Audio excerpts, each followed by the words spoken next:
Election तो इंशाल्लाह जब 9 महीने के बाद भी होंगे, जीतना तो हमने है। ये तो आप कभी जीत ही नहीं सकते, लेकिन मुल्क की जरूरत आज इलेक्शंस करवाना है इसको बचाने के लिए। इस्लामाबाद आज मैं इसलिए फैसला कर रहा हूं कि वहां नहीं जाना, क्योंकि मुझे पता है तबाही मचेगी, नुकसान मेरे मुल्क को होगा। लेकिन जो मैंने फैसला किया अब ये कि हमने अब इस निजाम का हिस्सा नहीं रहना। मैं अपनी सारी चीफ मिनिस्टर्स, अपनी पार्लियामेंट्री पार्टी से अब मिलूंगा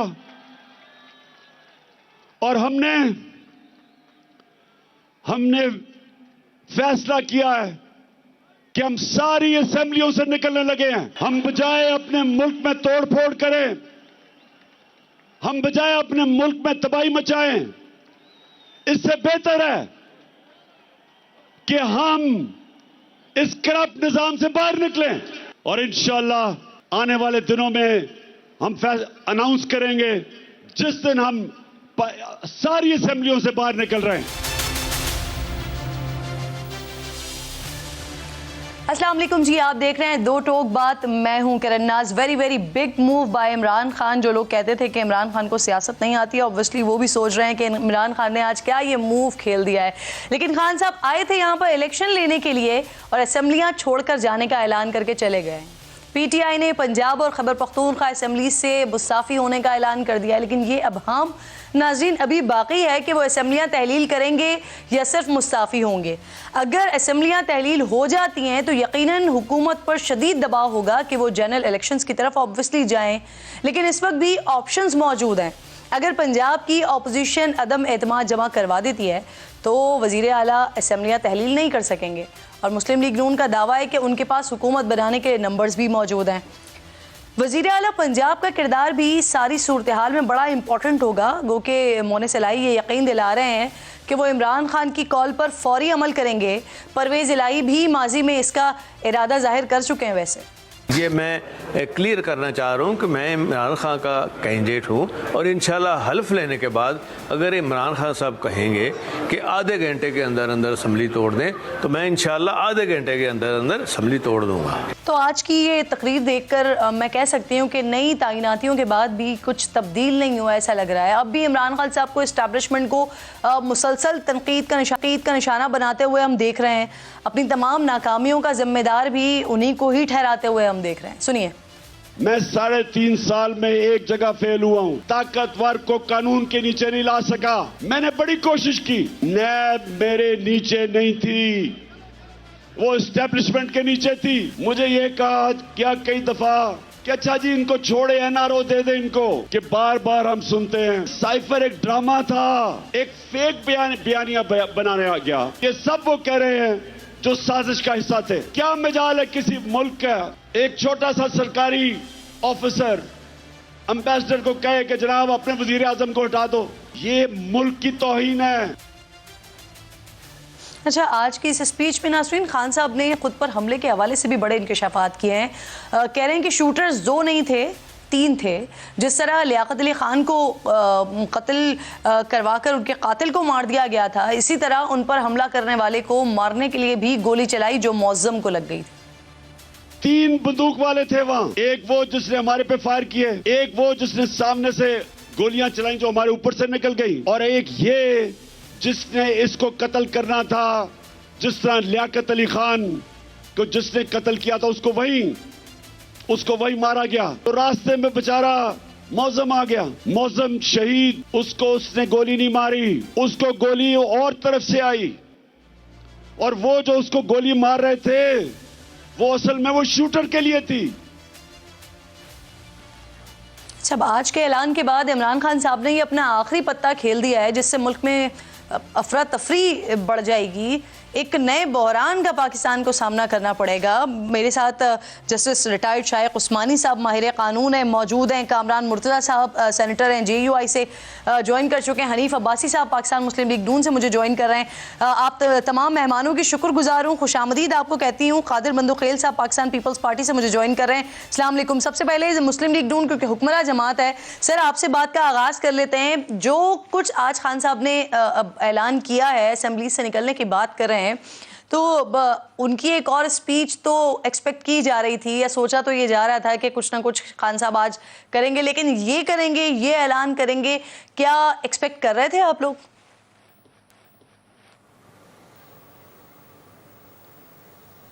पहली बात तो ये है कि खान साहब से कुछ भी एक्सपेक्ट किया जा सकता है, और ये जो बात उन्होंने की है ये तो भागने वाली बात है।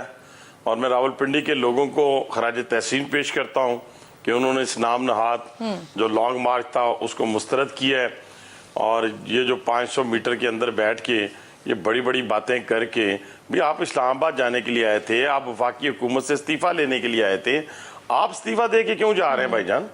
आपको किसने कहा कि आप इस्तीफे दे दें? आप तो हमारा इस्तीफा लेने आए थे, खशो खशाक की तरह बहाने के लिए आए थे। इन्होंने भी गेंद समझ रखा है क्रिकेट का, सियासत को, कि कभी कहते हैं साइफर से खेलेंगे, कभी कहते हैं आर्मी चीफ की तैनाती से खेलेंगे, कभी कहते हैं कि हम इस्तीफों से खेलेंगे, कभी कहते हैं हम वफाकी हुकूमत से लॉन्ग मार्च और इंतखाबात पे खेलेंगे। वो खेलना और चीज होती है, सियासत और चीज होती है। इसी तरीके से दुनिया के जो भी पाकिस्तान ही पूरी दुनिया के कोई कवानीन होते हैं, कोई कॉन्स्टिट्यूशन होता है जिसकी बुनियाद के ऊपर मुल्क चलते हैं, फिर कुछ रूल्स होते हैं जिसकी बुनियाद पे छोटी छोटी ऑर्गेनाइजेशन चलती हैं।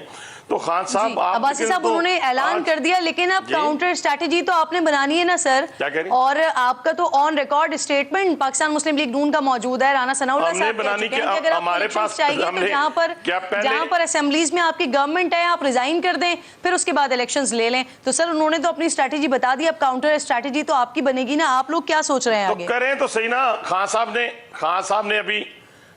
साहब ने और सुने ना, हमने स्ट्रेटेजी बनाई तो खान साहब की मुंह की खानी पड़ी ना। हमारी स्ट्रेटेजी की बदौलत ही तो मुंह की खानी पड़ी कि वो इस्लामाबाद में दाखिल नहीं हो सके। और ये कि बच्चों का खेल है, 22 करोड़ अवाम मेरे साथ है, 22 करोड़ अवाम, कोई 10-20 ही बीच में से निकाल के कह देंगे 20 मेरे साथ नहीं है। और 22 करोड़ अवाम का अगर 1% भी करें ना तो 22 लाख बनते हैं। 1% करें तो किधर है लोग, कहाँ है लोग जो पूरी पाकिस्तान से? अब तो सूबाई हुकूमतें इनके पास थी, पंजाब में कोई रुकावट नहीं थी, KPK के अंदर कोई रुकावट नहीं थी, आज़ाद कश्मीर इवन पूरे पाकिस्तान से आने में कोई रुकावट नहीं थी। तो आप लोग ही नहीं लेके आ सके, और आकर आप गालियां देना शुरू करते हो। चीख चीख के आप एस्टेब्लिशमेंट को कहते हैं, चीख चीख के कि बाबा मेरी दोबारा नेपियां बदले। अब नेपियां कोई बदलने वाला नहीं रहा, अब नेपियां बदली नहीं जाएंगी खान साहब। और अगर आप इतने ही कमजोर थे वजारत उज़्मा के दौरान तो आप रिजाइन कर देते, आप उस वक्त रिजाइन कर देते। आप तो आज भी इतने कमजोर हैं कि सूबाई हुकूमत आपकी है और आपका एक SHO कहना नहीं मान रहा। खुदा के लिए कैसी बातें करते हैं आप? ये तो यकीन माने छोटा सा इसको मजीद डिस्कस करते हैं। यानी आपकी बात से मुझे ये तासर मिल रहा है तो वो रिजाइन कर देता है। आप ये कहना चाह रहे हैं कि इस वक्त सर शायद खान साहब ने जो ऐलान किया है ये एक फेस सेविंग लेने की कोशिश की है। इस पर मैं आगे चलकर मजीद आपसे डिस्कस करती हूँ। साहब मेरे साथ मौजूद हैं, चाह रही हूँ जरा कानूनी नुक्ता नजर भी इसका समझ लें, कानूनी पहलू भी इसका देख लें। अस्सलाम वालेकुम सर, इमरान खान साहब का ऐलान सुन चुके हैं आप शाइख साहब? अगर खान साहब की दोनों असेंबलियां तहलील हो जाती हैं, फिर उसके बाद वो आज़ाद कश्मीर असेंबली से भी बाहर आ जाते हैं, सेनेट से भी बाहर आ जाते हैं, तो फिर सर मुल्क में इलेक्शंस की जानिब जाना ये नागुज़ीर हो जाएगा या इसके अलावा भी कोई ऑप्शन मौजूद होगा? उस्मानी साहब है और आज़ाद कश्मीर है, वो जो पाकिस्तान की फेडरेशन का हिस्सा नहीं है ना टेक्निकली, तो उसका वहाँ उसको तहलील करने से तो कोई खास एडवांटेज नहीं होता। लेकिन बासूरत अगर पंजाब और KPK में अगर जो हुकूमत है, अगर वहाँ जो पार्लियामेंट है, सूबाई असेंबली है, अगर उसको वो तहलील कर देते हैं तो उससे फिर प्रेशर बहुत पड़ जाएगा फेडरल गवर्नमेंट के ऊपर कि अब इलेक्शन करवाने लाजमी हो जाएंगे उनके लिए। सही। अच्छा, तो सर इलेक्शन सिर्फ इन दोनों सूबों में करवाने लाजमी हो जाएंगे जैसे कि आप कह रहे हैं कि प्रेशर पड़ेगा, या फिर ये पूरे मुल्क के लिए नागुज़ीर हो जाएगा, पूरे मुल्क में इलेक्शन करवाने पड़ेंगे? देखिए, होगा तो ऐसे ही, चूंकि बाकी एक बलूचिस्तान रह गई, एक सिंध रह गया, वो तो नहीं कर रहे डिसॉल्व, सिर्फ पंजाब और KPK करेगी। अगर करेगी तो ये पता नहीं होगा कि नहीं, लेकिन अगर करेगी तो उस सूरत में फिर फेडरल गवर्नमेंट पास ऑप्शन होगा कि या तो वो सारे जनरल इलेक्शन डिक्लेयर कर दें, या फिर वो सिर्फ इन 2 प्रोविंशियल असेंबली में इलेक्शंस करवा लें।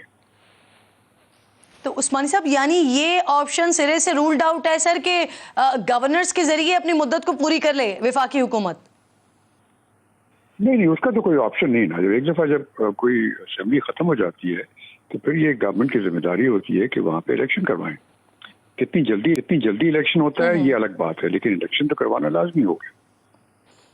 अच्छा सर, माजी करीब में हमने ये वाला सिलसिला भी देखा ना कि स्पीकर और डिप्टी स्पीकर के जरिए कौमी असेंबली को तहलील करवाया, सुप्रीम कोर्ट मामला चला गया, वहां से अंडू हो गया। तो क्या इस तरह के इकदाम को अदालत में चैलेंज किया जा सकता है?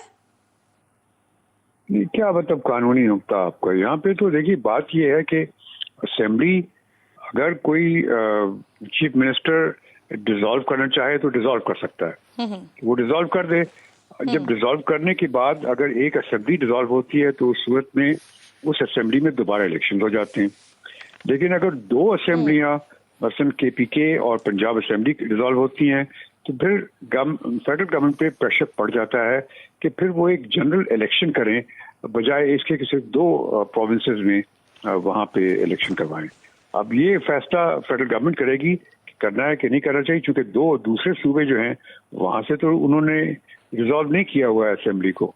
तो इस वजह से हो सकता है कि वो सिर्फ कहेंगे ठीक है हम 2 में करवा देते हैं।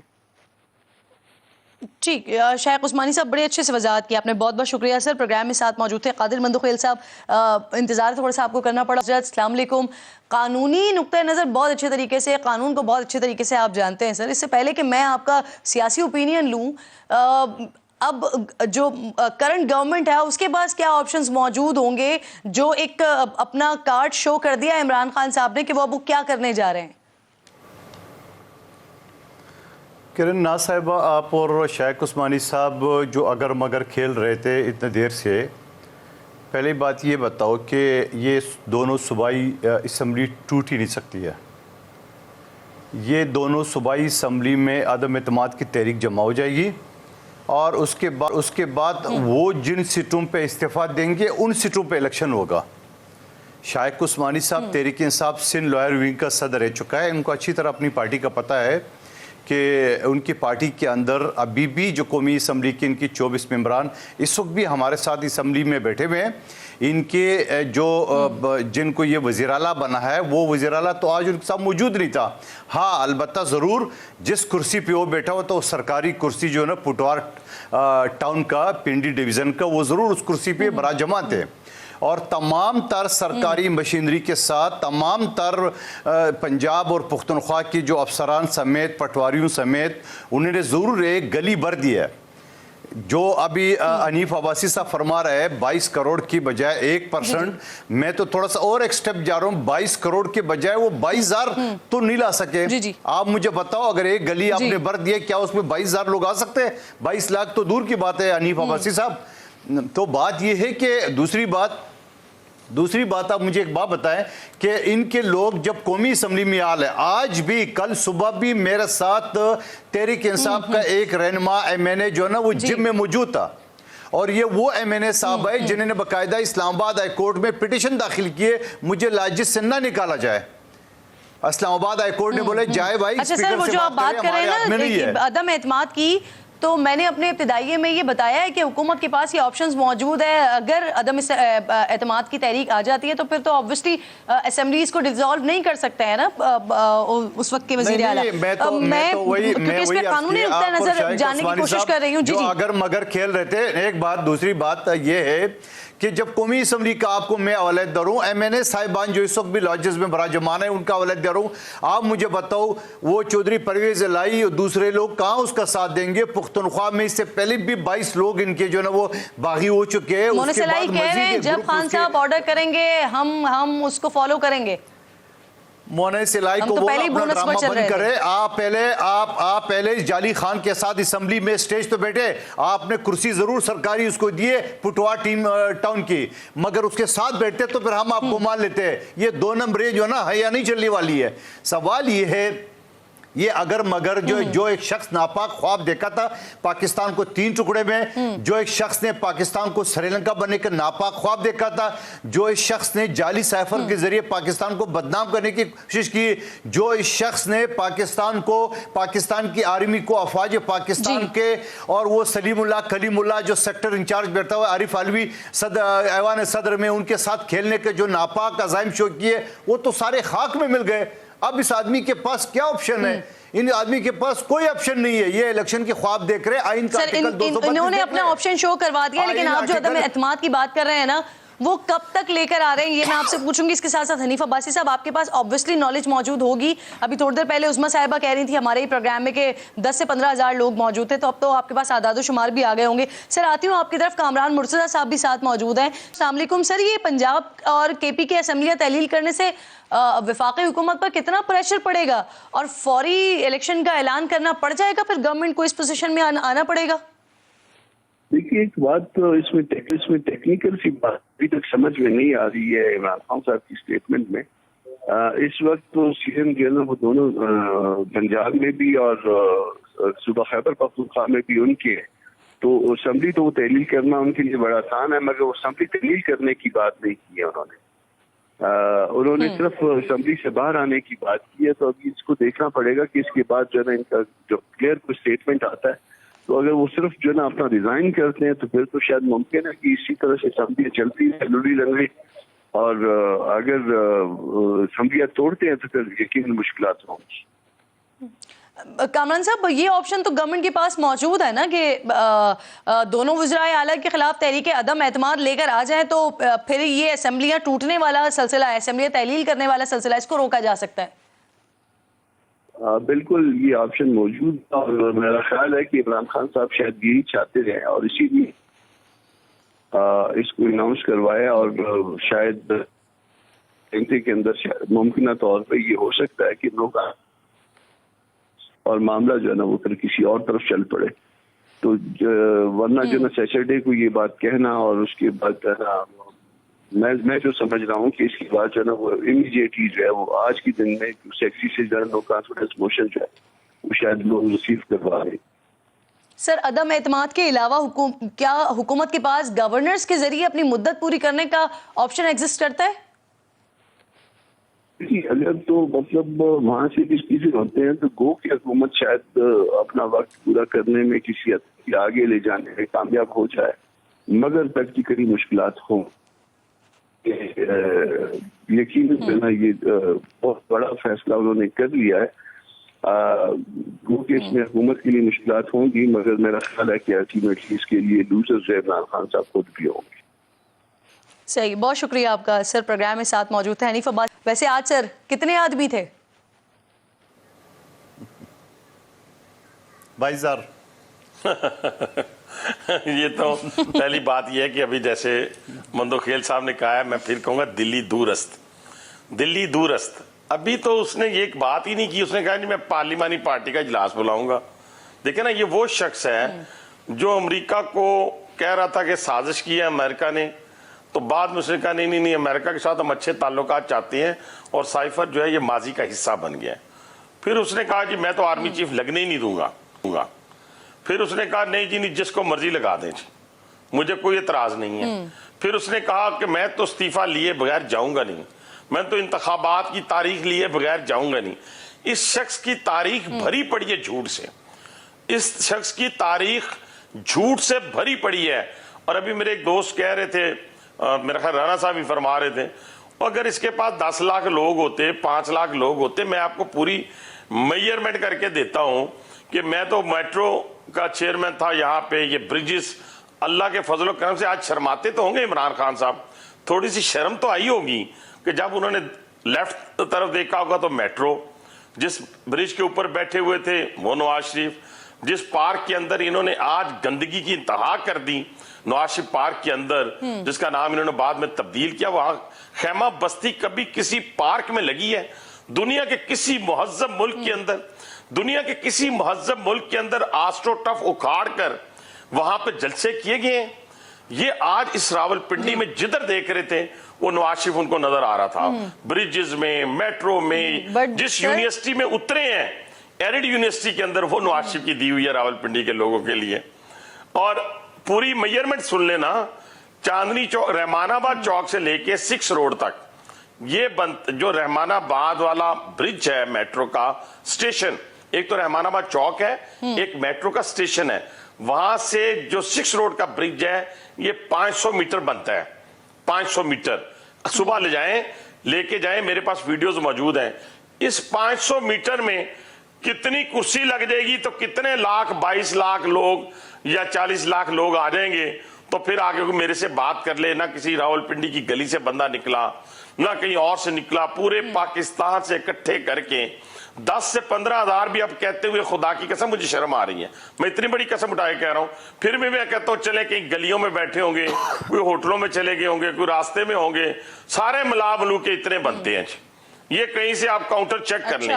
बात ये नहीं है 15 हजार बंदों की। किरण जरा गौर करें, इस शख्स ने इस पाकिस्तान के साथ किया क्या है? इस पाकिस्तान के साथ इसने अपनी जात के लिए, अपने इक्तदार के लिए, इसने किसी इंस्टीट्यूशन को नहीं छोड़ा। इसने अदलिया को नहीं छोड़ा, इसने फौज को नहीं छोड़ा, इसने इलेक्शन कमीशन को नहीं छोड़ा। ये हर चीज अपनी मर्जी की चाहता है और बच्चों की तरह जिद करता है। वो मैं बार बार कहता हूं कि वो मांगता है चांद खेलने के लिए। मेरा लाडला जो है वो चांद खेलने के लिए मांगता है, चांद खेलने के लिए नहीं मिलता। वो वक्ती तौर पे अम्मी कह देती है, अब्बू कह देते हैं हाँ मैं ला दूंगा या ला दूंगी, लेकिन वो चांद ला के तो नहीं दे सकते। तो इसलिए खान साहब को चाहिए अभी आराम करें। और ये जो का? ड्रामे पकड़े हुए हैं कि टांग सीधी नहीं करनी, उल्टी नहीं करनी, नहीं, मैं वैसे जनरल बात कर रहा हूं कि ये लाडला है, लाडला। लाडले से मुराद ये कि ये कहता है कि मेरी हर ख्वाहिश पूरी की जाए। सेलिब्रिटी रहा है ना जी, तो ये समझता कि बस मैं हाथ जी क्या कह रही हैं? अभी भी लाडले? क्या कह रही है? हेलो, अभी भी लाडले हैं किसके? और लाडला मैं किसी का नहीं कह रहा, मैं कहता हूं ये इसकी नहीं, मैं उन लाडलों के चक्कर में नहीं पड़ता कि कोई इसका लाडला नहीं। मैंने तो कहा कोई नैपी बदलने वाला नहीं रहा इसका। ये अब सियासत करेगा बैसाखियों के बगैर, ये अब सियासत करेगा किसी के 20 किलो हीरोइन डालने के बगैर। इसको अब सियासत करनी पड़ेगी, इसको अब हार लिए बगैर, फलां चीजें लिए बगैर, ये इसको सियासत करनी पड़ेगी। ये जो तोशा खाना से हार लेके गया है, वो किसी सऊदी ने दिया था, कोई घड़ी लेके गया है, खुदा के लिए इनके जो फॉलोअर्स हैं उनकी बातें तो सुने। वो कहते हैं जी उनके था, वो ले गया, उनका नहीं था। अच्छा रिटेन कर लेता, बेचता ना, हुई है उस पर भी आपने एक प्रिएंटिव मेजर तो ले लिया था ना। तो यहाँ पर खान साहब जो भी कर रहे हैं, हनीफ साहब आपको भी तो कुछ ना कुछ करना ही पड़ेगा ना। मैं यही पूछ रही हूँ, काउंटर स्ट्रैटेजी जो मंदोखेल साहब बात कर रहे हैं, अदम एतमाद की तहरीक आ जाएगी तो उसके बाद असेंबली डिसॉल्व नहीं हो सकती, तो अदम एतमाद की तहरीक कब लेकर आ रहे हैं? हम बताते हैं जी अभी मेरा तो ख्याल है कि पंजाब असेंबली के अंदर जो है वो तहरीक अदम एतमाद जमा हो चुकी हुई है पहले की, मेरे इल्म के मुताबिक, ठीक है जी। और इसी तरह केपीके के अंदर भी सुबह जमा हो जाएगी या मंडे को जमा हो जाएगी। अभी तो मैंने आपको कहा कि दिल्ली दूरस्थ अभी वो फरमा रहे हैं कि मैं पार्लिमानी पार्टी का इजलास बुलाऊंगा, उसमें देखूं। अभी तो यू टर्न के बादशाह हैं, अभी यू टर्न पे यू टर्न, पूरी कौम को एग्जॉस्ट करके, पूरी कौम की इकोनॉमी के ऊपर वार करके, अदारों के ऊपर वार करके ये बंदा जाएगा कहां? ये एक साजिश के तहत, एक आलमी एजेंडे के तहत इसका काम है। इसने बैठना नहीं है, इसने फिर 10 दिन बाद कोई और शोषा छोड़ देना है, फिर उसके पीछे पड़ जाएगा ताकि पाकिस्तान अपने पांव पे खड़ा ना हो सके। नैरेटिव लेते रहे कि जो सारा का सारा खान साहब ने एक अपना बयानिया बनाया हुआ है, ये आर्मी चीफ की तैनाती तक है, उसके बाद इनका सारा बयानिया ठुस हो जाएगा। लेकिन आज खान साहब फिर से उसी अपने नैरेटिव पे खड़े हुए। इनफैक्ट अगर वो वेस्ट में कोई और बयान देते हैं, कोई और स्टेटमेंट देते हैं, तो आज यहाँ पर पाकिस्तान में उन्होंने जो स्पीच की है वो दोबारा अपने पूरे के पूरे नैरेटिव को दोहराया है। तो अब आप लोग क्या कहेंगे इस पर? मंदोखेल साहब एक छोटा सा ब्रेक लेना है मुझे, ब्रेक के बाद वापस आती हूँ, आप लूंगी। वंस अगेन जी कादिर मंदोखेल साहब और इसके साथ साथ हनीफ अब्बासी साहब, दोनों मौजूद मेहमान मेरे साथ मौजूद हैं। कादिर साहब, आपके लिए सवाल छोड़कर गई थी सर। खान साहब की वैसे ये बात तो मानने वाली है, वो जो कहते हैं वो करके दिखाते हैं, क्योंकि राना सनाउल्लाह साहब ने कल भी बताया कि उनकी जान को खतरा है, उसके बावजूद भी जख्मी है, लेकिन आ गए, आज पिंडी पहुंच गए, जलसा भी किया, तकरीर भी की, और फिर इस तकरीर में जो आप लोगों का एक नैरेटिव था कि जो भी कुछ हो रहा है ये तैनाती तक हो रहा है, तैनाती के बाद उनका बयानिया ठुस हो जाएगा, लेकिन सर आज तो फिर दोबारा उन्होंने वही सारी बातें और उसी जज्बे के साथ दोहरा दी हैं। किरण साहिबा, वो एक कहावत है, बकरी सिंग लगवाने गई है, कान कटवा के आई हैं। ये हमारी हुकूमत ख़त्म करने आए थे, अपनी हुकूमतें गवा बैठे। तो बात ये होता ना, तो आप कह रहे कि वो अपनी बात पूरी कर ली है, तो अपनी बात में लेके क्या गया? जो ये कहता था 25 मई को मैं 6 दिन बाऊँगा, आज 6 महीने बाद 7 महीने बाद आ गए, फिर भी इस्लामाबाद नहीं पहुँच सके और पिंडी में ठुस हो गए। ये तो कराची की जो उनके साथ चंद लोग गए थे, 2-4 बसें गई है, लोग बता रहे थे कि वहाँ इलेक्शन की तारीख लेके आ रहे हैं, तो वो तारीख ले ली उन्होंने।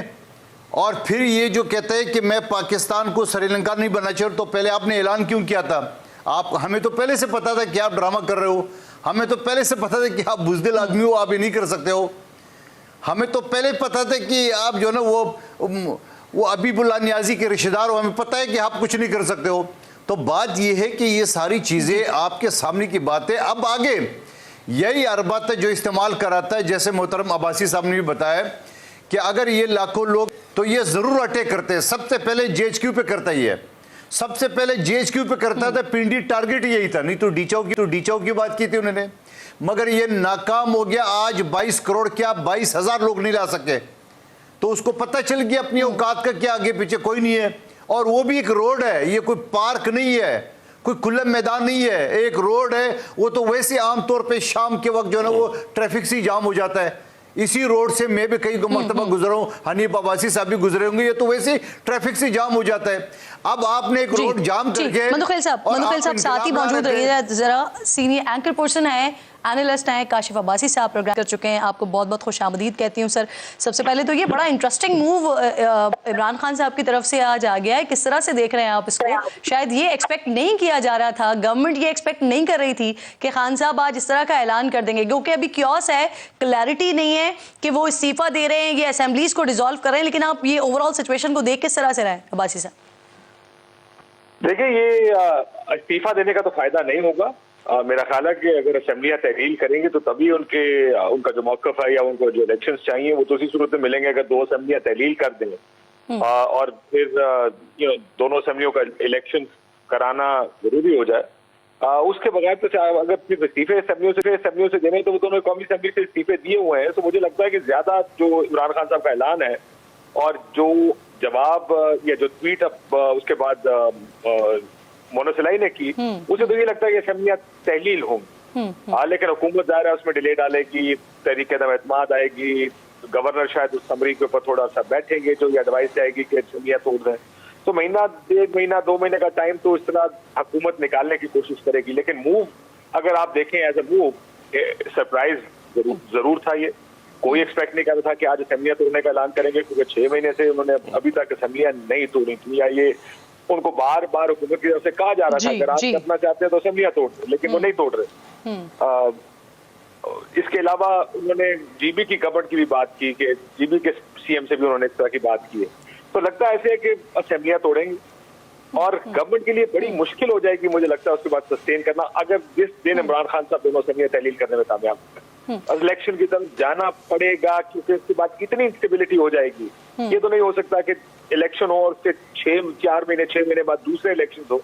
तो मेरा ख्याल है काफी फिक्स में आ जाएगी आपको। बट अब्बासी साहब, आपको लगता है कि असेंबलीज डिसॉल्व कर देंगे? बिकॉज अभी भी जो वो बात कर रहे हैं, जो उन्होंने अपने खिताब में बात की, वो मुशावरत की बात कर रहे हैं, मुशावरत करेंगे और उसके बाद फिर वो ऐलान कर रहे हैं अभी इस बात का। तो आपको लगता है कि इस नहज तक बात चली जाएगी?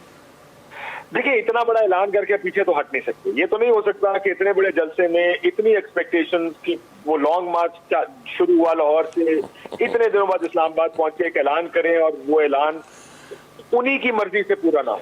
ये तो मुमकिन है कि हुकूमत उसमें डिले डाले, ये मुमकिन है कि तरीके तो एतमाद आ जाए, ये मुमकिन है कि गवर्नर उसके ऊपर बैठ जाए, लेकिन तहरीक इंसाफ ये ना करे। एवरी पासिंग डे अब उनसे सवाल होगा कब करेंगे, ये चीज अब वो ज्यादा पोस्टपोन नहीं कर सकते। अब तो एक बार शाह महमूद कोईकम से बात हुई थी, वो तो दिनों की बात कर रहे हैं कि अब ये दिनों की बात है, हफ्तों की नहीं जी। जो दूसरा मुशावरती अमल का उन्होंने जिक्र किया शाह महमूद साहब ने, उन्होंने कहा कि इस पर सिर्फ 2-3 लोगों से पिंडी पहुंचने पर मुशावरत हुई है। पार्टी को भी पता नहीं था कि इमरान खान साहब क्या सरप्राइज देने जा रहे हैं। तो अब पार्टी से मुशावरत का अमल शुरू होगा और उसके बाद देखें कि आप कितने अरसे में, ये तो नहीं है कि अब ये फैसला तब्दील होगा। वो आई कांट इमेजिन कि पार्लिमानी पार्टी इमरान खान को ओवर रूल करते। पाकिस्तानी पॉलिटिक्स में ऐसा नहीं होता। लीडरशिप जो अनाउंस कर देती है उसके बाद वो हो जाता है और होता है। इमरान खान साहब वाहिद आदमी थे जिन्होंने पहले अपने इस्तीफे का ऐलान किया जब नो कॉन्फिडेंस हुआ कि मैं इस असेंबली पर नहीं जाऊंगा, और पूरी पार्टी ने फिर फॉलो किया। इस केस में भी हमारी पॉलिटिक्स आप जानते हैं, इसमें ये नहीं होता कि पार्लिमानी पार्टी भी ओवर रूल कर देगी इमरान खान साहब को कि हम इस्तीफे नहीं देंगे। तो it's a matter of days now, not even week. मुझे नहीं लगता कि ये फैसला कब जी अमल कितने अर्से में होगा ये गलत है। अब्बासी साहब, you know very well sir, politicians and their strategies। आज परवेज इलाही साहब स्टेज पर मौजूद नहीं थे। इससे पहले भी जब ये अदम एतमाद की तहरीक आई, ये सारी जो एपिसोड हुई, उसमें भी परवेज इलाही साहब का किरदार बड़ा इंपॉर्टेंट हो गया था। तो इस वक्त भी परवेज इलाही साहब के ऊपर नजरें होंगी, गो के मोनिस इलाही ये कह चुके हैं कि इमरान खान की तरफ से जो कहा जाएगा हम उसे फॉलो करेंगे, हम अभी बोनस पर हैं। लेकिन क्या आप समझते हैं कि परवेज इलाही साहब इतने आराम से रिजॉल्व कर देंगे असेंबली को अगर इमरान खान साहब कहते हैं कि जी ये किया जाए? क्योंकि खान साहब भी अभी क्लियर नहीं है, वो भी यही कह रहे हैं कि जी मुशावरत करेंगे एंड देन उसके बाद आगे का प्रोसेस होगा। देखिए मेरा मेरा नहीं ख्याल है कि इमरान खान साहब क्लियर नहीं है। अब ये ऐलान के बाद तो पीछे जाने का रास्ता ही नहीं होता है। मतलब पार्टी के लिए इमरान खान साहब तो क्लियर ही लग रहे हैं जी। ये नहीं हो सकता कि ऐलान के बाद एक दिन करने आए, बड़ा मुश्किल है। देखिए पाकिस्तान में नामुमकिन तो कुछ नहीं है कि जी वो वैसे बहस हुई और पार्टी ने इमरान खान साहब को ओवर रूल कर दिया। ये मुझे नहीं लगता कि ये मुमकिन हो। अब आ जाए परवेज इलाही साहब, वो स्टेज पे मौजूद नहीं थे, आपकी बात दुरुस्त है, लेकिन ट्वीट आपने देख लिया है। ये बात हम पहले भी थोड़ी देर पहले भी अपने चैनल पे कर रहे थे कि परवेज इलाही साहब को असूलन पॉलिटिकल डायनामिक्स देखते हुए जब चौधरी शुजात साहब ने पीडीएम ज्वाइन करने का फैसला किया, वो वक्त ऐसा था जब इमरान खान साहब के बारे में लोग नहीं जानते थे कि वो मकबूलियत में वापस उस जगह आ जाएंगे जब वो आ गए हैं। उस वक्त उन्होंने चौधरी शुजात साहब को छोड़ा, फैमिली के अंदर स्प्लिट आया, पार्टी के अंदर स्प्लिट आया और उन्होंने इमरान खान साहब के साथ जाने का फैसला किया। अब इलेक्शन से जब देखे आपने पिछले कुछ अरसे में, आपने पंजाब के इलेक्शन देखे हैं, इन इलेक्शन के नतायज के बाद क्या परवेज इलाही साहब अब आके 6 महीने के लिए इनको छोड़ के दूसरी साइड पर जाएंगे? मुझे बहुत मुश्किल नजर आता है। देखिए पाकिस्तान में नामुमकिन कुछ नहीं है, लेकिन अगर आप ऑन ऑड्स की मेरे से बात करेंगे तो मुझे ये ऑड्स बड़े कम नजर आते हैं कि परवेज इलाही साहब इस मौके पर तहरीक इंसाफ को छोड़कर पीडीएम ज्वाइन करने का फैसला करें। मुमकिन, जैसे मैं कह रहा हूँ, पाकिस्तानी सियासत में कोई चीज नामुमकिन नहीं है, लेकिन मुझे बड़ा मुश्किल नजर आता है कि वो ऐसे वक्त में इमरान खान साहब को बिच करें। Thank you so much Kashif Abbasi साहब, आप प्रोग्राम में साथ मौजूद थे। वैसे जिस वक्त परवेज इलाही साहब ने ज्वाइन किया था पाकिस्तान तहरीक इंसाफ को, तो उस वक्त के डायनामिक्स भी बड़े क्लियर थे और उस वक्त पाकिस्तान तहरीक इंसाफ के लिए तमाम दरवाजे बंद नजर आ रहे थे। लेकिन ऐसी सिचुएशन में परवेज इलाही साहब ने पीटीआई को ज्वाइन किया था। So let's see. Hanif Abbasi साहब, ये जो काशिफ अब्बासी साहब बात करके गए हैं अभी, सर परवेज इलाही साहब के लिए अगर आप जो बात कर रहे हैं तहरीक अदम एतमाद आ गई और फिर उसके बाद वजीर आला के लिए वोटिंग होती है, तो क्या मुमकिनात में से ऐसा है कि फिर वजीर आला के लिए कैंडिडेट आपका परवेज इलाही साहब ही हो?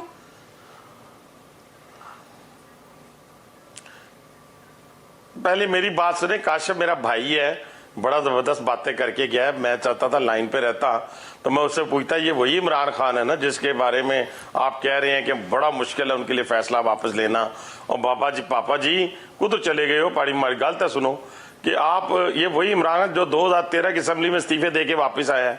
ये वही इमरान खान है जो अभी हाल ही में, चले बाकी उसकी में कलाबातियां, किसी को ये चपड़ासी कहता था उसको वजीर दाखिला लगा दिया इसने, किसी को डाकू कहता था वजीर आला बना दिया। अब अभी हाल ही में जो कहता था अमेरिकन साजिश है उससे पीछे हट गया। ये हर चीज से पीछे हटा। मैं नाम नहीं अब बार बार लेना चाहता, मैं ले चुका हूं 2-3 दफा इसी प्रोग्राम में। मकसद बात करने का, ये वो इमरान खान है जो सोते हुए में कुछ बात कर रहा है, उठ के कुछ बात करता है, और मगरिब के बाद तो इसकी बात ही कुछ और होती है। मैं 10,000 दफा कह चुका हूं कि जब ये मगरिब के बाद कोई बात करें तो उस पर यकीन ना किया करें। सुबह में जब कोई बात कर रहे हो तो उस पर फिर कोई यकीन वाली बात होती है, लेकिन उससे भी ये यू टर्न ले लेते हैं। तो खुदा के लिए काशिफ साहब, आप इतने समझदार एनालिस्ट हैं माशाल्लाह, दुनिया आपको जानती है, आप किसके बंदे के भी आप पे कह रहे हैं कि आप नामुमकिन है पीछे हटना? कैसे मुमकिन नहीं है? देखिए ना, पूरे लॉन्ग मार्च में चीफ मिनिस्टर साहब जो है वो साथ नहीं थे, उनका फर्जंद जो ट्वीट कर रहा है वो साथ नहीं था। आज महमूद खान बैठे हुए हैं और जिसके सूबे में जलसा हो रहा है वो साथ नहीं बैठा हुआ। उसको अल्लाह ने अक्ल दी हुई है, उन्होंने हमेशा देख के खेलते हैं, वो समझदारी से खेलते हैं। वो ऐसे नहीं एक भाई वजीर आज़म बन गया था, आप लोग समझदारी का मुजाहरा करेंगे पंजाब में, आपका कैंडिडेट कौन होगा अगर अदम एतमाद की तहरीक पे वोटिंग हो जाती है आगे सर? फिर देखें अभी तो मेरी बात मैं फिर बार बार कह रहा हूं, अभी तो परसेप्शन के ऊपर आप बात कर रहे हैं ना, परज्यूम कर रहे हैं चीजों को, ऐसे हो जाए तो इस तरह हो जाएगा, ऐसे हो जाए तो इस तरह हो जाएगा। जैसे पहले लोग कर रहे थे कि हाँ जी अदम एतमाद आएगी तो वजीर आज़म कौन होगा, जरदारी साहब मानेंगे नहीं मानेंगे, फलां मानेंगे नहीं मानेंगे, अच्छा जी चीफ के अपॉइंटमेंट के ऊपर रफ्फड़ डल जाएगा। अल्हम्दुलिल्लाह वजीर आज़म पाकिस्तान शहबाज शरीफ के अंदर इतनी सलाहियत मौजूद है कि वो अपने सारे इत्तेहादियों को साथ लेके चल रहे हैं, वो बैठ के फैसला करेंगे। ये मेरे टीवी टॉक शो पे तो फैसला नहीं हो जाएगा। तो अभी मैं फिर बार बार कह रहा हूं, ये इमरान खान है, इमरान खान की बात पे यकीन करना इसी तरह है जैसे इंसान, मैं समझता हूं कि सबसे बड़ा कुछ झूठा एक शख्स हो उसकी बात पे यकीन। मैं तो इससे ज्यादा बात नहीं कर सकता। ठीक, मंदुखेल साहब, ये एक परसेप्शन था, पहले भी मैं बात करी थी सर के जब ये तैनाती हो जाएगी तो उसके बाद खान साहब टोन डाउन हो जाएंगे, या फिर एक ये परसेप्शन भी था कि वो नए आने वाले चीफ के साथ पॉलिसी के साथ, नए इदारे की नई पॉलिसी के साथ वो कोशिश करेंगे अच्छे रवाबित बढ़ाने की, अच्छे ताल्लुकात बढ़ाने की। लेकिन आज स्टेज से उन्होंने फिर एक बार इदारे को बड़ा शदीद तनकीद का निशाना बनाया, ना सिर्फ उन्होंने बल्कि उनके साथियों ने भी। फिर इसके साथ साथ सर लास्ट टाइम में DGISI की प्रेस कॉन्फ्रेंस में मैंने उनसे सवाल किया था कि इतना कुछ हो रहा है इमरान खान साहब के स्टेज से तो कुछ एक्शन क्यों नहीं होता? तो मुझे जवाब ये दिया गया था कि हमारी तरफ से रिक्वेस्ट की जा सकती है, एक्शन लेना गवर्नमेंट का काम है। तो सर क्या आज भी और जिस हद तक की सिचुएशन जा रही है, क्या गवर्नमेंट अभी भी सिर्फ सुनती रहेगी, देखती रहेगी, उस हद तक बर्दाश्त करेगी जिस हद तक की बात आर्मी चीफ साहब करके चले गए? देखिए, पहले तो मैं काशिफ अब्बासी साहब को आपने इस बात की करेक्शन नहीं की है, कोई ज़्यादा पुरानी बात नहीं है, अभी 2 घंटे पहले की बात है। वो न्याजी साहब ने कब कहा कि मैं असम्बली तोड़ूंगा? उसने बोला हम असम्बली से बाहर आएंगे मशवरत करके। पहले तो इस चीज़ को करेक्ट है थोड़ा सा। दूसरी बात ये, आप जो फरमा रही है कि आपने सोचा था कि ये नहीं आएगा, भाई तो आके क्या किया उन्होंने? आपको याद होगा इस शख्स का, जब हमारी मौजूदा हुकूमत ने एक 11 रुकनी वफाकी काबीना की कमेटी बनाई, जिस कमेटी के पास ये था कि चलो भाई अगर कोई कहता है इन आदमी से बात करो, तो इस शख्स ने ये फरमाया कि इनकी औकात क्या है, मैं शहबाज शरीफ से बात ही नहीं करूँगा, काबीना से बात ही नहीं करूँगा। अच्छा तो बाबा किससे बात करोगे?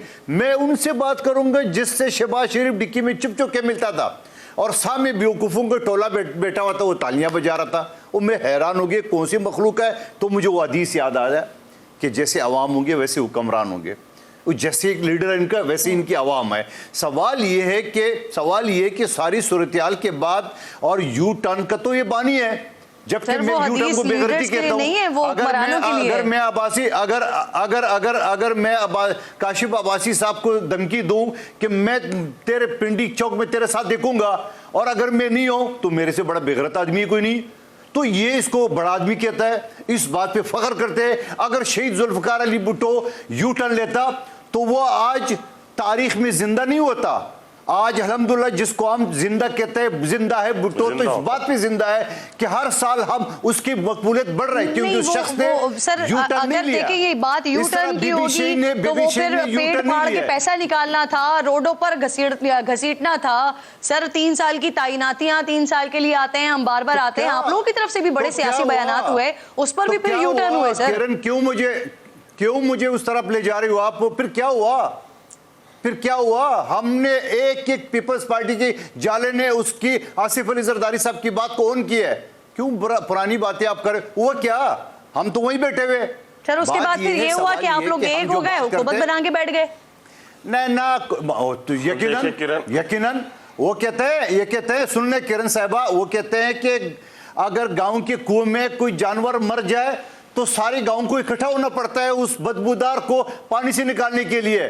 कभी जिंदगी में हम नहीं सोचा था कि हम मुस्लिम लीग नून के साथ एहतियात करेंगे, हुकूमत न नून लीग ने सोचा होगा, मगर इस शख्स की गंदगी की वजह से हमें इकट्ठा होना पड़ा। तो उसमें कौन सी बुराई है, उसमें क्या कबात है? सवाल ये है, अब आगे देख ले, मुझे तो नहीं लग रहा है अब टॉक शो भी आप लोगों के खत्म हो गए, अब आप लोगों की चटपटी बातें भी खत्म हो गई, अब आपके सारे टीवी चैनल भी समझ लो कोई ब्रेकिंग न्यूज नहीं होगी। अब आइए खुदा का वास्ता मईशत पे बात करें, अब आइए लॉ एंड ऑर्डर के ऊपर बात करें, अब आइए कानून साजी के ऊपर बात करें, अब आइए इस एटमी पाकिस्तान को आगे ले जाने के लिए मुत्तहिद होकर बात करें। छोड़े अब इस आदमी की बातें, ये हो गए, खत्म हो गए। जैसे वो कहता है ना साइफर माजी का किस्सा बन गया, ये इमरान नियाज़ी साइफर माजी का किस्सा बन गया। सर आपकी ख्वाहिश पर सुन लेना, सर आपकी ख्वाहिश पर मईशत पर ही बात कर लेते हैं। सर आपकी ख्वाहिश पर आप लोगों को लगता था कि जो पिछले वज़ीर खजाना थे वो अच्छा परफॉर्म नहीं कर रहे, वो अच्छा काम नहीं, आपने याद दिला दिया, मैं शुक्रगुजार हूं। मुझे जवाब भी दीजिए ना सर। आप कहा करते थे कि साबिक वज़ीर खजाना जो हैं वो सही काम नहीं कर रहे, परफॉर्म नहीं कर रहे। आपकी ख्वाहिश पर फिर इसहाक डार साहब आए, वो डॉलर के रेट को कहां से कहां ले जाने की बात कर रहे थे। और सर आज इन्फ्लेशन का हाल क्या है? आप मुझे बताओ कि पिछले 6 महीने जो डॉलर का हाल था वो आज तो नहीं है। अगर 80 पैसे, 20 पैसे, 50 पैसे बढ़ जाए इस हाल के ऊपर कि पिछले 1 महीने से लाहौर से इस्लामाबाद तक सारे रोड बंद है, मईशत की जो रीढ़ की हड्डी है वो यही रोड है। अगर उसमें पिछले 1 महीने से इस तरह लाकानियत अफरा तफरी चल रहे तो मईशत कहाँ से बढ़ेगी? दूसरी बात, जो इन गद्दारों को टेलीफोन टेप आ गया जहां उन्होंने कहा IMF के साथ हम मुआहदा नहीं निभाएंगे, तो आप मुझे बताओ उसके बावजूद मेरे मौजूदा हुकूमत ने, बिलावल भुट्टो साहब ने न सिर्फ IMF के या इसहाक डार साहब ने न सिर्फ IMF के साथ मुआहदे में वो कामयाब हो गया, न सिर्फ CPA को रवा किया, न सिर्फ सऊदी अरब के साथ ताल्लुकात बेहतर किए, न सिर्फ GSP प्लस के लिए काम आवर के, न सिर्फ FATF से पाकिस्तान को निकाला। आपको और क्या चाहिए? 6 महीने में जहां इन्हें खंदकें खोद रखी थी, जहां उन्हें पाकिस्तान को नापाक अज़ाइम से 3 टुकड़े के ख्वाब देखे थे, अल्हम्दुलिल्लाह आपको वो चीज़ बेहतर नजर आई। अभी 20 पैसे को ना देके मईशत बेहतरी की तरफ जा रही है और इंशाल्लाह अगला चंद दिनों में जो आज के ड्रामा खत्म हो गया, अब आपको अगले चंद दिनों में मजीद आपको बेहतरी मुझे नजर कह रहे आएगी। थे कि हमारे पास टॉक शोज खत्म हो जाएंगे, लेकिन देखें आपकी बात भी इमरान खान के इर्द गिर्द ही घूम रही है। चलिए, लेकिन अच्छी बात है, अच्छी बात है, आप मान रहे हैं कि क्यों नहीं हो पाया या नहीं वाकई अभी तक बेहतरी हो पाई। हनीफ अब्बासी साहब, सर तहरीक अदम एतमाद हो गई, नई गवर्नमेंट आ गई, आज इमरान खान साहब का एक नया ऐलान भी हो गया, लेट सपोज असेंबलियां भी डिसॉल्व हो जाती हैं, इलेक्शंस की तरफ भी चले जाते हैं, सारी चीज़ें मुल्क में हो रही हैं, तमाम हैपनिंग हो रही है। लेकिन एक सवाल जो एग्जिस्ट करता है मियाँ साहब की वापसी का, वो वापस कब आ रहे हैं सर? इसकी कंफर्म इत्तलात क्या है? इस महीने, अगले महीने, नए साल में कब आ रहे हैं मियाँ साहब?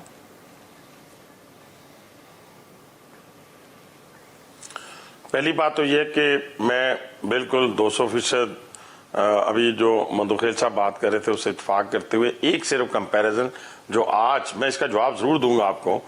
आज जो इमरान खान साहब एक पर्ची पकड़ के बैठे हुए थे और पढ़ रहे थे उस पर्ची पे कि जी मैंने जब हुकूमत छोड़ी तो ये हुआ, हुकूमत छोड़ी तो ये हुआ, और खुदा के बंदे जब तूने हुकूमत ली थी तो आटा कितने का था और तूने आटा कितना, मैं बताता हूँ, 25 रुपए का आटा था, तूने 75 रुपए पे छोड़ा। जब तूने हुकूमत ली तो चीनी 50-53 रुपए की थी, तूने 130 पे छोड़ी। मुझे क्लोज कर जब तूने डॉलर लिया हमसे उस वक्त 125 रुपए का था, 125 का था, तूने 190 पे लिया। तूने हमारी 5.8 वाली जो ग्रोथ थी तूने 2 पॉइंट कुछ पे छोड़ी। तूने इस पाकिस्तान की फॉरेन पॉलिसी का बेड़ा गर्क करके, मिडल ईस्ट को नाराज करके, चाइना को नाराज करके सारा CPEC तूने यहाँ से वाइंड अप करवाया। तूने अमेरिका को, यूरोप को, ईरान को, किसी को छोड़ा ही नहीं मुल्क जिसकी खारजा पॉलिसी का आपने तिया पांचा न किया हो। और मियाँ साहब की बात जहां तक आप कह रहे हैं ना, मियाँ नवाज शरीफ साहब की बात, अल्हम्दुलिल्लाह इंशाल्लाह ताला इसी नहीं तो अगले महीने के एंड पे आ जाएंगे। और इसी तरह इंशाल्लाह ताला पाकिस्तान में चौथी मरतबा वजीर आजम बनेंगे अल्लाह ठीक है, अल्लाह ताला के फजल व करम से अब्बासी और साहब, अवामी मियां ताकत साहब से इसी बनेंगे। साल आ रहे हैं, बता रहे हैं कि अगले महीने के आखिर तक मियां साहब यहाँ आ जाएंगे, पाकिस्तान में होंगे। बहुत बहुत शुक्रिया आप दोनों मेहमानों का, प्रोग्राम में साथ मौजूद थे। वक्त खत्म हो गया, इंशाल्लाह नाजरीन से मुलाकात होगी कल। अपना और अपने मुल्क का खास ख्याल रखिए। अल्लाह ने